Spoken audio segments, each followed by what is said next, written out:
Okay, recording started. Sharing my screen. Okay, आज का हमारा scenario is related to a DAX series. इसमें हमारा डेटा तो छोटा है, सिनेरियो बता देते हैं थोड़ा। ओके, अब ये जो सिनेरियो है हमारा मोबाइल इंटरनेट डेटा पे है। इसमें थोड़ा सिनेरियो के बारे में थोड़ा आइडिया देते हैं आपको। अब हमारा एक यूजर ले लेते हैं, हाइपोथेटिकल यूजर। अब इस यूजर को हर महीने की स्टार्टिंग में 100 GB का डेटा क्रेडिट होता है उसके अकाउंट में। जैसे जनवरी में हुआ, फरवरी में हुआ। अब 100 GB स्टैटिक रहता है क्योंकि उतना पे कर रहा है, राइट। पोस्ट पेड कनेक्शन ले रखा है तो 100 GB से मिलते ही मिलते हैं। अब ये मिलता है महीने की स्टार्टिंग में, और ओवर अ मंथ वो यूज करता है। जैसे जनवरी के महीने में उसने 80 GB यूज किया, फरवरी में 60 GB यूज किया, फिर 100 GB, 153 GB, इतना इस तरह से यूज करता है। अब हमारा बिजनेस यूजर कहता है कि यार मुझे जानना है कि, या फिर ये कस्टमर ये जानना चाहता है कि उसका महीने की स्टार्टिंग में उसका बैलेंस कितना है, मतलब how much data credit he has. अब इसमें एक छोटा सा कैच ये है कि पिछले महीने जितना अनयूटिलाइज था वो आगे के मंथ में पास ऑन हो जाता है।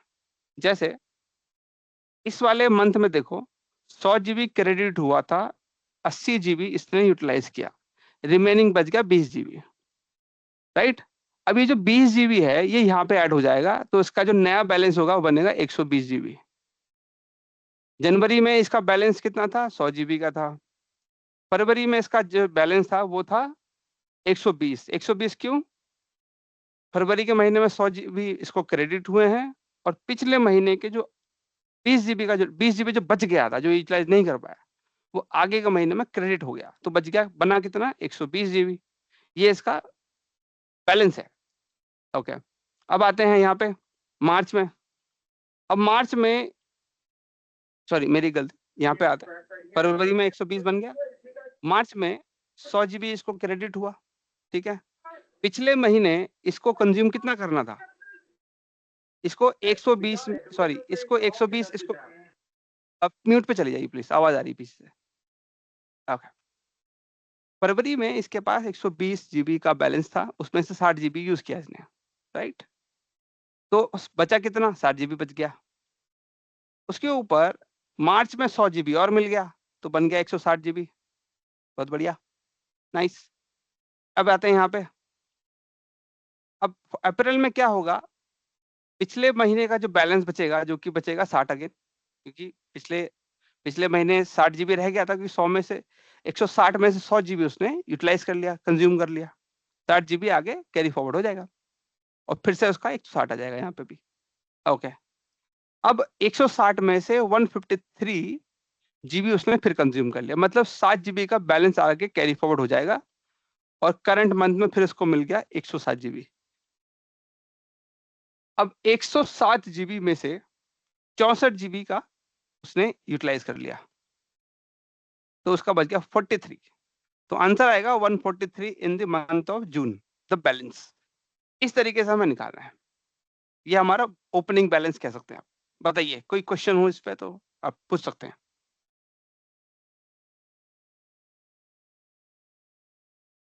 कोई क्वेश्चन नहीं है? कमाल है। सर ये ओके, क्यूमुलेटिव सम की तरह हो गया ना? हाँ कह सकते, बिल्कुल क्यूमुलेटिव सम कह सकते हैं आप इसका। ओके, अब मैं इस डेटा को उठाऊंगा, अगर कोई और सवाल है तो आप पूछ सकते हैं। इसको हमने कॉपी कर लिया, उसके बाद इधर आ गए यार, ये वाला ऑप्शन, हाँ एंटर डेटा यूज कर लेता हूँ आसानी के लिए, पेस्ट और load.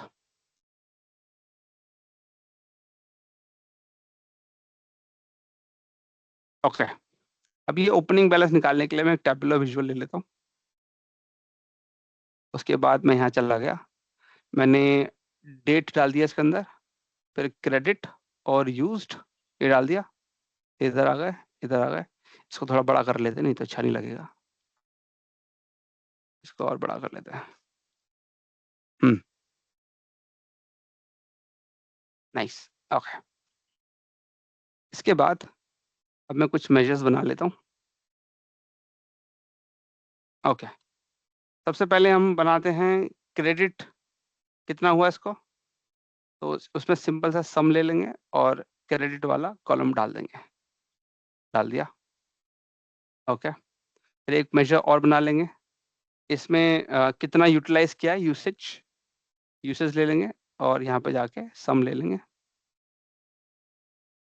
Okay okay okay okay okay, then data used, एक थोड़ा सा यहाँ पे मैं ब्रैकेट करके जीबी लिख देता हूँ ताकि समझ में आए कि हाँ जी जीबी यूज किया है, इतने नंबर जीबी यूज किए हैं इसने। ओके, ये क्रेडिट और डेटा यूज हटा लेते हैं और क्रेडिट के मेजर में डाल के मैं जीबी यहाँ पे डाल देता हूँ, ब्रैकेट में मिस कर गया। ओके नाउ, ओके ये प्रॉपर्ली दिख रहा है मेरे को। अगेन जो हमने मैनुअली यहाँ निकाला था हमें वो निकालना है। ओके, यहाँ पे अगर ध्यान दिया जाए, आप एक चीज गौर करेंगे, जब भी हम ये कैलकुलेशन कर रहे थे, राइट, हम इसमें सबसे पहले क्या निकाल रहे हैं, डिफरेंस निकाल रहे हैं सबसे पहले। मतलब मैं यहाँ पे गया, मैंने कितना मैंने यूज किया है, इसको उल्टा करना पड़ेगा हमें, कितना यूज किया माइनस कितना मुझे मिला। गलत तो नहीं निकालना मैं। ओके, शायद ये ऐसे होना चाहिए, मैं गलत निकाल रहा हूँ, कितना मिला और कितना यूज किया, इस तरह से डिफरेंस आना चाहिए मेरा। ठीक है, ओके। अब उसके बाद ये तो मेरा डिफरेंस आ जाएगा। देन अब मैं क्या करता हूँ, उसके बाद मेरे को क्रेडिट कितना हुआ है वो भी मुझे अलग से चाहिए। ओके, ये भी लिया मैंने, पर यहाँ पे मैं सीधे सीधे इनको जोड़ नहीं सकता हूँ, क्योंकि जब मैं जोड़ता हूँ तो मैं क्या करता हूँ, इस 20 को मैं इस वाले 100 से जोड़ता हूँ। मतलब जो मेरा रिमेनिंग बैलेंस था, रिमेनिंग डेटा था, वो मैं अगले नेक्स्ट मंथ में ऐड करता हूँ। तो मुझे ये जो डिफरेंस है ये मुझे यहाँ से उठाना है और मुझे इसको एक महीने आगे फॉरवर्ड करना पड़ेगा। इसको मैं एक बार कॉपी कर लेता हूँ, ऐसे ऐसे ले जाना होता है। इसके बाद मैं इसको सीधे सीधे जोड़ दूंगा। ये देखिए, जैसे जैसे मैं ऐड करूंगा आप देखेंगे सेम मैच करेगा। ये देखिए 100 इससे मैच करेगा डी से। ये देखिए 100 120, इसमें थोड़ा गलती हो गई है मेरे से। अच्छा, अब यहाँ पे गलती देखिए, गलती पता लगाते हैं कि गलती है क्या। आना चाहिए था 160, आ रहा है 140, ऐसा क्यों? उसमें एक छोटा सा कैच और है। कैच ये कहता है कि जब आप इस तरह से डिफरेंस निकालते हैं तो प्लेन प्लेन डिफरेंस मत निकालिए, इसको क्यूमुलेटिव निकालिए। मतलब ये कुछ इस तरह से होना चाहिए। इसको सम ले लेते हैं, ऐसे लगाया, फिर इसको मैं ऐसे लॉक करता हूँ। अब मैं इसको ड्रैग करूंगा तो ये किस इस तरह से आना चाहिए क्यूमुलेटिव। अब देखिए मैं जब प्लस करूंगा इन दोनों को तो जो चाहिए था वही आएगा। ठीक है, ये देखिए 100 आ रहा है, 120 आ रहा है, 160 160 103 107 143। मैच कर रहा है कि नहीं कर रहा है? यस यस ओके, तो पॉइंट इज इस सर। कैलकुलेशन को निकालने के लिए हमें पहले इस निकालना स्टेप पड़ेगा डिफरेंस। हाँ जी, सर इस स्टेप को एक बार रिपीट कर दीजिए। ओके ओके, एक काम करते हैं, जीरो से शुरू करते हैं इसको।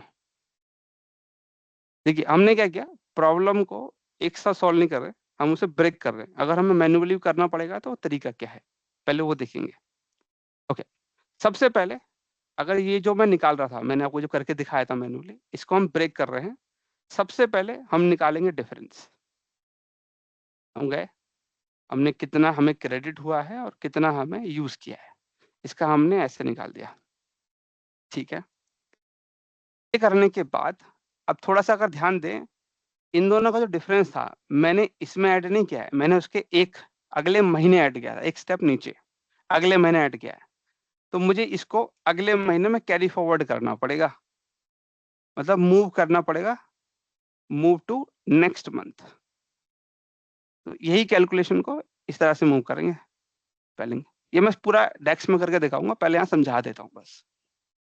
इस तरह से ऐसे डाल दिया, ऐसे मूव कर लिया, नेक्स्ट मंथ में मूव कर दिया।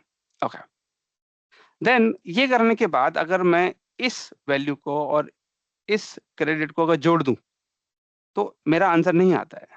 ये देखिए, इसको मैंने जोड़ा विथ दिस, आंसर नहीं आएगा। ये देखिए, यहाँ 100 आ रहा है, ठीक है, यहाँ पे 120 आ रहा है, ये भी ठीक है, यहाँ पे गलत हो जाता है क्योंकि यहाँ पे 60 है, 140 है। तो इससे मुझे ये पता चलता है कि जब मैं कैरी फॉरवर्ड की बात करता हूँ, अभी आइडली देखा जाए, मान के चलिए कि आपको जनवरी के महीने में आपका जो रिमेनिंग बैलेंस था 20, ठीक है, फरवरी में आपने यूज नहीं किया, तो फरवरी में क्रेडिट तो होगा ना आपको 100 GB, तो 120 हो गया, फरवरी में यूज नहीं हुआ। तो जनवरी में जो बैलेंस बचा था और फरवरी का जो बैलेंस था वो दोनों मिलके तीसरे महीने में जाएगा कि नहीं जाएगा? जाएगा। आप यूज करो या ना करो, आपका जो बैलेंस बचा रहेगा वो आगे के महीने में कैरी फॉरवर्ड होता रहेगा। ये ध्यान देना जरूरी है। तो कैरी फॉरवर्ड में क्या हो रहा है, वो एक रनिंग टोटल की तरह चल रहा है। क्या चल रहा है? रनिंग टोटल की तरह। तो हमें इसके ऊपर रनिंग टोटल निकालना चाहिए। तो मैं यहाँ पे गया, मैंने निकाला रनिंग टोटल। इसे क्यूमुलेटिव सम भी बोल सकते हैं आप। मैं क्यूमुलेटिव सम ही निकाल रहा हूँ इधर। ओके, अब इसे क्यूमुलेटिव सम निकाल दिया, इसे हम रनिंग टोटल भी कह सकते हैं। ओके, देन जब रनिंग टोटल निकलता है तो इसको और आप क्रेडिट को जोड़िए। अब आप देखिए आपका डेटा मैच करेगा। देखिए 100, 120, 160, 160, 107, 143। अब आगे का मेरा निकालना नहीं है इसलिए मैच नहीं कर रहा। हाँ जी, अब बताएं। अगर अनक्लियर है तो बताइए। ओके, साइलेंस का मतलब है पता है। यस, अब इसको हम करेंगे पावर बीआई में। याद रखिएगा अप्रोच बिल्कुल सेम रहेगी पावर बीआई में भी। ओके, इधर आ गए। सबसे पहले हम निकालेंगे डिफरेंस, वो ज्यादा जरूरी है। मैं पहले इसको बड़ा कर देता हूँ, देखने में अच्छा लगना चाहिए। बड़ा हो जाओ। ओके, बड़ा हो गया। डिफरेंस में हमें कितना मिला है, कितना क्रेडिट हुआ है और कितना हम यूज कर रहे हैं, ये निकालेंगे। इसको मैं यहाँ ड्रॉप कर दूंगा, ये आ गया। अब इसको आगे के महीने में कैरी फॉरवर्ड करना है। कैरी फॉरवर्ड भी करना है और उसके बाद क्यूमुलेटिव टोटल भी निकालना है, मतलब रनिंग टोटल। तो मैं इधर आता हूँ।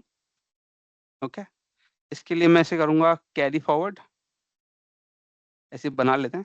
इसको तोड़ तोड़ के कर रहे हैं, एक साथ भी कर सकते हैं पर तोड़ तोड़ के कर रहे हैं। ओके, तो कैलकुलेट लगा देंगे।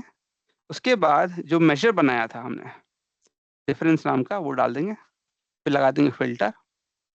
ओके, देखिए सीधा सा लॉजिक कहता है। मैं एक काम करता हूँ, तोड़ के बनाता हूँ उसका। अगर मेरे को इस 20 को यहाँ प्रिंट कराना है, अगर इस 20 को यहाँ प्रिंट कराना है, तो जो फरवरी है, ये फरवरी, मतलब फरवरी के सामने जनवरी आना चाहिए तभी हो पाएगा। ठीक है, फरवरी के सामने जनवरी आएगा तभी ये हो पाएगा, अदरवाइज ये नहीं हो पाएगा। मैं लिखता हूँ मैक्स, मैक्स के अंदर डालता हूँ डेट, डेट डाल दिया, एंटर मार दिया, इसको यहाँ प्रिंट मारा, आ गया। इसके बाद मैं यहाँ पे जाऊंगा। अब मैं मैथमेटिकली ऐसा क्या करूं कि फरवरी 1 जनवरी बन जाए।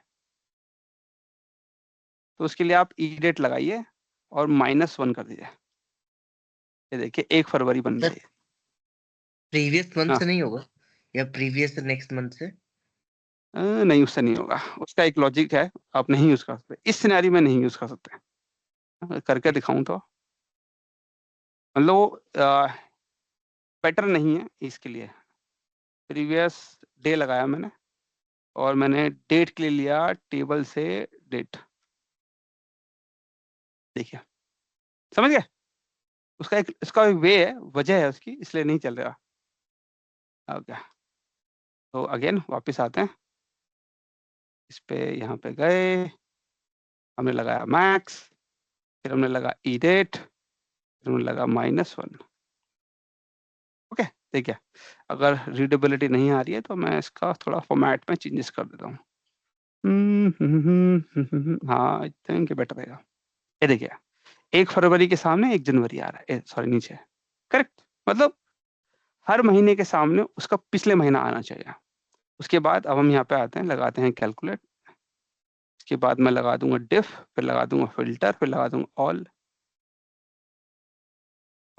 ऑल के बाद टेबल, टेबल के बाद डेट, फिर डेट, फिर लगा देंगे इक्वल टू, और जो लॉजिक बनाया था उस पेस्ट मारेंगे और एंटर मार देंगे। ये देखिए, ये हो गया कैरी फॉरवर्ड, आगे के महीने में मूव हो गया है।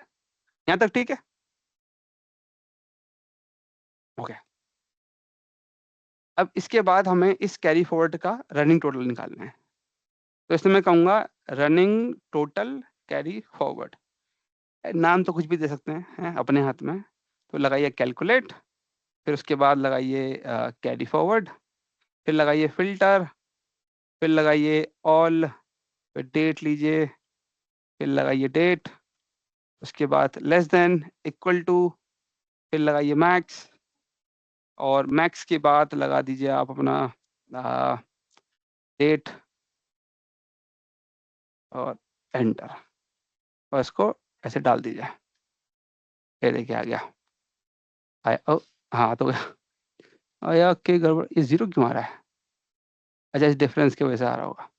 20 मैंने कुछ गलती करी है। क्या गलती करी है मैंने?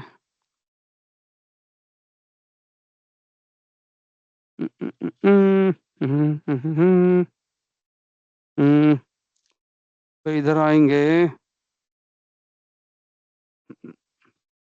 कुछ तो गड़बड़ है Daya. Carry greater forward then कारण, इक्वल टू तो नहीं लगेगा? Greater than equal to max. नहीं नहीं, लॉजिक तो सही लगाया, मैं कुछ मिस कर रहा हूँ इधर।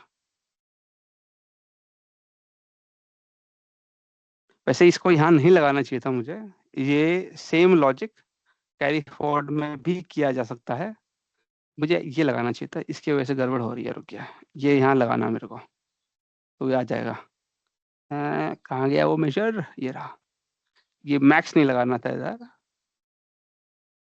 ये ऐसे लगाना चाहिए था, फिर आता है ये। अबे फिर भी गड़बड़ा है।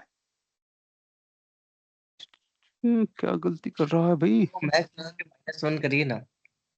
हाँ जी, मैक्स लगा के -1 करके देखिए। मैक्स लगा के -1? नहीं नहीं, इतना सरल नहीं है भाई। क्या गलती कर दी मैंने अब? चीज तो सही निकाली है। ओके ओके, ये देखिए, मैं निकाल गलत जगह रहा हूँ वैसे। इसकी जगह पर अगर मैं कैरी फॉरवर्ड में ये लॉजिक लगा दूं, ये देखो, ये देखो यहाँ आ जाता है। देखो, मेरे को एक और मैशर बनाने की जरूरत नहीं है, मेरे को ये इसके ऊपर बनाना चाहिए था, मैं बना गलत रहा हूँ, बस ये थोड़ा सा लॉजिक में गड़बड़ हो जा रही है। ओके, तो एक काम करते हैं, हम ये जो नया मेजर है इसे हटा देते हैं, इसी से हमारा काम हो जा रहा है। अब देख सकते हैं डिफरेंस का रनिंग टोटल आ रहा है मूविंग फॉरवर्ड में साथ में। ये देखिए 20 आया, फिर 40, दोनों मिलके 60 हो जाएंगे, यहाँ पास हो जाएगा। ये 0 है, तीनों का सम 60, इन सब का सम करेंगे तो 7, इन सब का सम करेंगे तो 43 आ जाएगा। अब ज़्यादा कुछ नहीं करना है, इसी के अंदर बस प्लस करके आप अगर कैरी फॉरवर्ड को अगर जोड़ दो, सॉरी क्रेडिट को अगर जोड़ दो, तो आपको जो चाहिए था वो आ जाएगा। ये आपका बैलेंस आ जाएगा। ये देखिए 100, 120, 160, 160, 107, 143, 125 वगैरह वगैरह वगैरह। ये देखिए सेम वैल्यू आ रही है, मैं दिखा देता हूँ एक मिनट। इधर आते हैं, ये देखिए 100, 120, 103 लास्ट में आ रहा है। ठीक है, बताइए, इसका नाम बता देते हैं वैसे।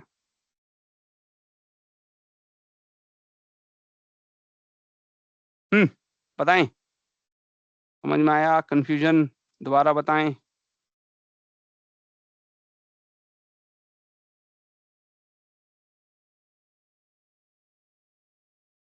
वाले इतना सरल था क्या? ओके, नोप नोप, ओके, ठीक है। तो यही था आज की क्लास में, ओपनिंग बैलेंस निकालना। हम्म, ओके। एक सवाल है, हाँ जी सर बताइए, क्या सवाल है आपका? नहीं, ओके ओके। सो इस सेशन की रिकॉर्डिंग आपको मेरे चैनल पर मिल जाएगी सर, क्योंकि ये डेक सीरीज का पार्ट है, तो ये डेक सीरीज के प्लेलिस्ट के अंदर मिल जाएगी। और उसके अलावा ये ओपन लाइव सेशन में भी मैं डाल देता हूँ सर, आप यहाँ पे भी देख सकते हैं। तो इसी के साथ आज का हमारा सेशन यहीं पे समाप्त होता है। राकेश जी आपसे एक मिले। चीज थी, एक पूछना हाँ था, आपने जब ये डिफरेंस निकाला था इसमें हम जैसे हम एक्सेल में हम करते हैं कि हमने सम लगा दिया, फर्स्ट रेंज को फ्रीज कर दिया और उसको कैरी फॉरवर्ड किया क्रेडिट को, और सेम हमने क्रेडिट को जो हमारा था आपका जितना क्लोजिंग बैलेंस था उसको भी सम लगा क्रेडिट फॉरवर्ड किया, तो वो हमारा दोनों का सम उसका डिफरेंस निकालेंगे तो हमारा उस मंथ का यूसेज आ जाता है। तो हाँ। ऐसे अप्रोच कर सकते हैं इसमें, जैसे दोनों का एक को सम किया, टोटल हमें 100 GB जो मिल रहा है और एक जो हमारा क्लोजिंग बैलेंस है वो मिल रहा है, उनको उनका डिफरेंस निकाल के हमारा नेट बैलेंस बच जाएगा। उस नेट बैलेंस को हमने जो टोटल क्रेडिट होता है नेक्स्ट मंथ का वो ऐड करते गए, तो ये अप्रोच कर एक बार सकते हैं। एक बार इसको सिंप्लीफाई करिए। चलिए यहाँ जैसे बताइए हमने कैसे। हाँ एक एक्सेल आपने ओपन किया होगा तो एक बार यस बताइए आप। एक्सेल आपकी स्क्रीन विजिबल स्क्रीन नहीं नहीं आ है। रही है, स्क्रीन नहीं आ रही है। अच्छा सॉरी सॉरी यस बताइए। आपने ऐसे यहाँ सम का फॉर्मूला लगाया ओके ठीक है। और A1 सेल को सिलेक्ट किया, A1 या A या कोई भी A1 कर लो, बी आपका B1 हो जाएगा, सेल B1 सेल को सिलेक्ट किया आपने 1, ठीक है B1 ठीक है आगे 1 आपका B2 है, आपका B1 सेल को सिलेक्ट कर ये लो। लीजिए आपको रनिंग टोटल बनाना है क्या? हाँ, इसमें आपने B1 को आपने फ्रीज करना है, ठीक है B1 पे ले मैं जाके फ्रीज कर दे, B1 पे ले जाके उसको फ्रीज कर दीजिए। ये लीजिए कर दिया। ब्रैकेट क्लोज और माइनस कर देंगे हम, इसको ब्रैकेट को क्लोज कर दिया और माइनस हाँ कर देंगे सम, फिर से सम लगाया और इसमें अब C1 से लेके C2 तक का रेंज आपने सिलेक्ट किया और C1 को फ्रीज अच्छा कर दिया। अच्छा अच्छा हाँ ये C1 को लीजिए हो फ्रीज गया। कर दिया, अब ब्रैकेट क्लोज हाँ कर, अब एंटर कर दीजिए। तो ये आप ठीक है ड्रैग करेंगे तो ये आपका हरदम बैलेंस बना के लाएगा। और अब हम मतलब इसमें आप जो आप हाँ वही कर रहे हैं जो मैं कर रहा था। अच्छा ये देखिए इस आपने क्या किया, आपने डिफरेंस और रनिंग टोटल साथ में रन किया है। मैंने पहले डिफरेंस निकाला है उसके बाद रनिंग टोटल निकाला है। अच्छा मतलब इसमें मैंने डेक्स में हम ऐसा कुछ कर सकते हैं कि ये एक साथ ही हाँ दोनों क्यों चीज नहीं बन जाए। यस यस हो सकता है।